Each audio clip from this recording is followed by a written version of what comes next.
managing editor for The Bulwark and an MSNBC political contributor, and David Drucker, senior writer at The Dispatch, author of the book In Trump's Shadow.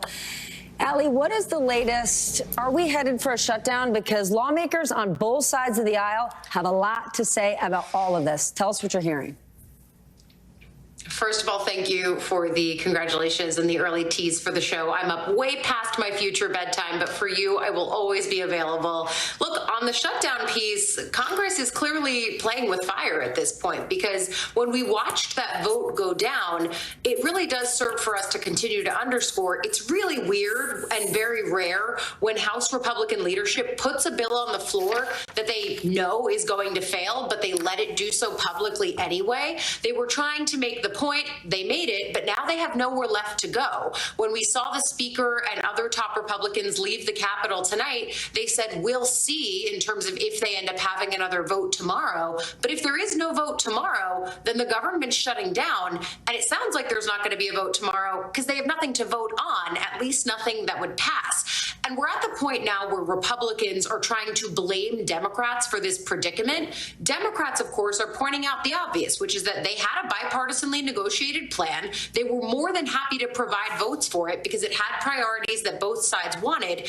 And then Trump, Musk, and Republicans pulled the rug right out from under them, while also pulling it out from under their own speaker, and left them with a plan that Republicans only negotiated by themselves. And so Democrats are not feeling particularly inclined to help, but they're also not seeing any of the priorities that they feel are important reflected in the package. So there's a real impasse on multiple levels here. Sam, Charlie Sykes pointed out, did Elon Musk just violate the biggest rule in Trump world? He upstaged Donald Trump, right? This all began with Elon Musk saying this isn't going to work. We got a new idea. And then there was a public embarrassing defeat. Trump doesn't like that. No, he doesn't. And yes, he did upstage him, or at least he got out in front of him, right? We hadn't heard from Trump yesterday. And then Elon Musk went on this Twitter barrage, something over like 120 tweets. It was really insane. And then finally, we did hear from Trump, and then he wanted something that Musk wasn't even tweeting about, which was raising and then ultimately eliminating the debt limit, which, frankly, a lot of Democrats actually support. At some point, you do have to wonder, will Trump actually like the performance that Elon Musk is putting on? Will he find it grating? Will he feel like he is being outmaneuvered by the world's richest man? And will he tolerate it anymore? And history tells us that at some point in time, this relationship will end, and it will end poorly. That Trump doesn't like the bad publicity. He also doesn't like the impression that he is not the leader in the room. It's just really a question of when it gets to that point. Elon Musk spent a ton of money on electing Trump. Elon Musk has the biggest platform in political communications. Elon Musk has the money to threaten other Republicans with primary challenges. All those are incredibly important factors. But, you know, for Trump, he's not running again, and he might tire on this if it does result in bad publicity. I want to talk about those important factors because, David, people have been saying to me for the last few weeks, Elon Musk doesn't have that much power. Doge, it's not even an agency. It's sitting off here in left field. But doesn't he have all the power, right? He's got this massive, massive megaphone in Twitter, and he has made it clear he will primary and or humiliate anyone who stands in the way of his priorities. To me, that's massive power. Yeah, I think we have to distinguish between an advisory committee without any statutory power or really any political base, and between that and the fact that Elon Musk doesn't just have influence with Donald Trump, as we've seen over the last 24 to 48 hours, but he has that influence because he doesn't leave his side. That has been part of it. He is with Donald Trump at Mar-a-Lago. He's with him almost at every dinner. He's with him, and Donald Trump likes to consult with a wide array of people, but often will sort of decide what to do based on the last person he talked to. We've seen deals like this blown up in the past during his first term, and it was often just like this. He's looped into a deal every step of the way, which was the case here, and indicates that he's okay with it. And then somebody calls him and he says, sir, this is a horrible deal. You don't want your name on this. and then he blows it up and threatens not to sign it or threatens to do something else that causes, congressional Republicans to run around in circles. But the Musk factor here is something new because for the time being, it's as if members of Congress are dealing with co-presidents in terms of the influence and how that influence is wielded. It's not just that Trump can go to social media and rifle off a tweet or a post on his own network that gets Republicans to stand at attention. But now you have somebody like Elon Musk who has an even broader following, if you will, at least on the X platform, who is doing the same and without waiting for Trump to set the table for what should be done. He's doing it on his own. And I think a lot of Republicans are trying to figure out simply how do we get to 218 votes in a way that satisfies those two men. Is this what we're in for? Is this example one, Allie, of Elon Musk goes to Washington? He's not even there yet. Absolutely. I think everyone is looking at this as the early example of what they're in for at least the next 2 years. The biggest difference, of course, is the fact that the margins will only get smaller and that Democrats for right now, for just the last week or so that's left of the year, still control the Senate. So that's an important piece of this when we consider that, yes, the House could eventually find something that they can pass, but it's also going to have to be something that is palatable to Senate Democrats and to Chuck Schumer. And so this is still the dynamic, the sense of divided Washington, despite the fact that come January, with the start of the new Congress and the inauguration of the president-elect, you will then have Republicans controlling all houses.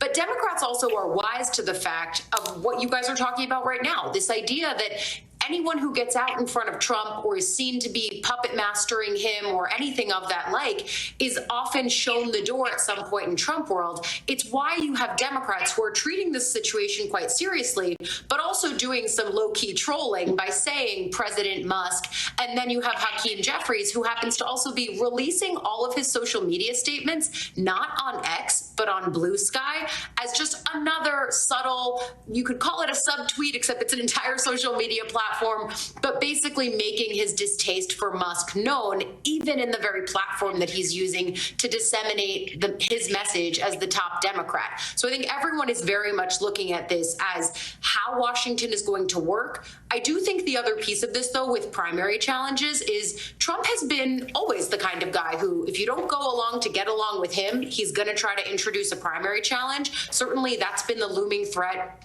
on the Senate side of the building for anyone who's up in 2026 and might be waffling on any of his cabinet confirmations. But at the same time, you can only threaten that so many times. And you also should probably make sure it's an area you can win in. I mean, the first person I think of who constantly faced this primary threat from Trump was Lisa Murkowski in Alaska. And she more than heavily avoided it, won her seat, and now is able to stand in Washington and stay that independent voice that she generally likes to preserve the right to be. And so primary challenges are tricky like that. The electorates don't always just do what you want them to do, though certainly Trump has more of a vice grip on his electorate than most politicians. Okay, but I love that Allie brought this up, Sam, because Elon Musk could say, you're going to get primaried, I'm going to bring up somebody else. But whomever he presents, right, to primary any of these Republicans, they need to win. And here's the problem. Elon Musk is out there confidently saying he's going to cut $2 trillion. And he can do it in business, right? You saw him do it at Twitter. He walked into Twitter, he cut staff, he cut benefits, he cut resources. And he said, look, Twitter still runs. But Elon Musk didn't need to get elected. He owns the company. Here he has himself in a situation where Donald Trump has already said, we're not cutting Social Security, we're not cutting Medicare, no cuts to defense and Homeland Security. There isn't $2 trillion left in the budget if you think about all the things that elected officials need to protect in order to keep their seats. Yeah, I mean, it's not possible to cut $2 trillion from the budget unless you're willing to touch the entitlement programs that Donald Trump has said he will never touch. Now, of course, Trump may change his mind, but that would be politically suicidal, and I think Trump knows that. So what ends up happening? You get a kind of version of what we just saw tonight, which is you do a different type of continuing resolution, but that type of continuing resolution doesn't have any of the sort of domestic discretionary provisions that the original one does. So this version cuts money that would have gone, for instance, to pediatric cancer research, which who's against pediatric cancer research, right? It's a $190 million provision they cut from one program. It would have funded pediatric cancer research for another 7 years, but that got cut in this version because there's nowhere else to cut. Now, everyone says, well, just pass it in a subsequent bill. But of course, as we know, that's quite hard. And so this is where the rubber meets the road. This is what you're talking about, which is at some point, lawmakers are going to say, you know what, I kind of like that disaster aid for Western North Carolina. I kind of need that farm aid for the constituencies in my home state. You know, that Francis Scott Key Bridge in Baltimore, it was kind of important for commerce up and down the East Coast. I kind of need that. And when Elon says, you know what, Doge wants to take it out, that's when the two sides meet. David, isn't this a prime example of why people love this idea of get business guys in there and let's run the government like a business, but government isn't business, right? Many years ago, I actually did this entitlement. I was the moderator of this entitlement reform tour that a few guys did when they were going to college campuses, and they were trying to say to young people, look, you need to do this because there's going to be no money left when you get older. And college kids kind of listen, but not really. They just want to give these guys their resumes. But no one can ever touch entitlements because they know they cannot get, you know, even if the Social Security system is completely bust, you cannot get elected if you touch them. So isn't that what we're going to find ourselves in here? You know, we have this so excitement. We're going to get business guys in there. Business guys don't realize what you need to protect in order to satisfy your constituents. Yeah, well, Trump realizes it, which is why he's been foursquare against touching entitlement programs, unlike Republican leaders before him. Look, there's a reason why spending has continued to go up year after year. It's because voters don't want to cut spending. They want to cut spending that goes to other people that they don't think is necessary. And those other people, Stephanie, want to cut spending that goes to other people that they don't think is necessary. And you have 435 members of Congress plus 100 senators, and they all have constituents. They were all elected. They all feel like they have whatever mandate they feel they have to continue spending the money that they either promised to spend, not cut the money they said they wouldn't cut.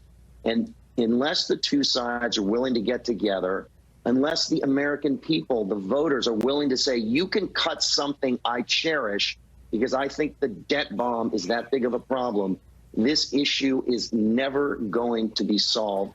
And it's why, in particular, members of Congress love to turn to unelected, powerless advisory committees to come up with cuts, because they think maybe if somebody whose job isn't on the line, or maybe if we get together in a committee but it's not binding, we can hoodwink everybody into liking the spending cuts they never like and will throw us out of office for legislating.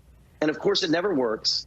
And that's why the Department of whatever is not going to work. It's not, I'm not even arguing with the sentiment.